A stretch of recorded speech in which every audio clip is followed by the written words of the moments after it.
شي بس محترم زما دویم سوال دی اصل کې هغه د ملګري سوال دی هغوی دا وایي چې لکه تاسو خپل استاد محترم نه د تپوس وکړئ لکه مثال په توګه یو سنټیز جمله هم داسې ده چې لکه جوړه چې دنیا نه وه دنیا نه مخکې څه مثال په توګه دغه سوال شو دویم سوال دا کوم مثال په توګه چې لکه الله خو یو قسم په خپله یو تاریخ لري مثال په توګه دنیا یو تاریخ لري چې دغه تاریخ نه دی خو جوړه شوې ده نو دې تاریخ نه مخکې چې کومه دنیا څه دنیا وه یا نه وه یا الله و یا نه وه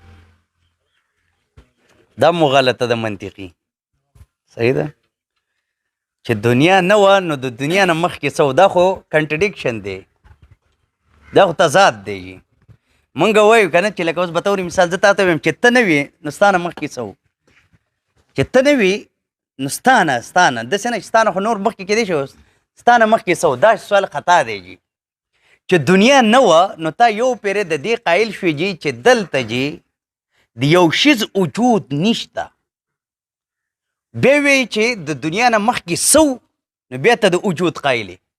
په خپلو خبرو کې دا متضادې خبرې دي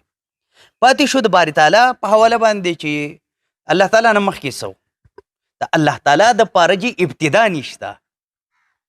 نو د هغې نه ته دا مخکې تپوس نشي کولی چې دا دې نه مخکې څه هو الاول والآخر والظاهر والباطن الله تعالی اول دی څه مطلب چې د هغې دپاره ابتدا نشته او الله تعالی اخر دی د هغې دپاره انتها نشته نو چې د یو شیز دپاره ابتدا نه وي نو ته هغې کوېسچن نشي کولی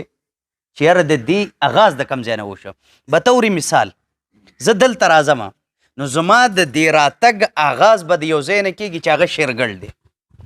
واپس ځم نو زما د دې سفر انتها به هم واپس په شیرګل باندې کېږي خو چې یو سړی شروع د یو ځای نه نه کړي نو د هغې ابتدا به یا آغاز به ته څنګه تصور د هغې وکړي نو د الله تعالی دپاره ابتدا نشته او وجه دا ده چې د ابتدا تعلق هم د چا سره د مخلوق سره خالق د دې شیزون نه پاک دی ځکه چې الله تعالی دو ټوک الفاظو کې ویل چې زه اول هم یم او آخر هم یم نو مفسرینو ذکر کړلی چې اول مطلب دا چې د دې دپاره ابتدا نشته او د آخر مطلب دا چې د دې دپاره انتها نشته صحیح شو جي بل کوېسچن دا دی چې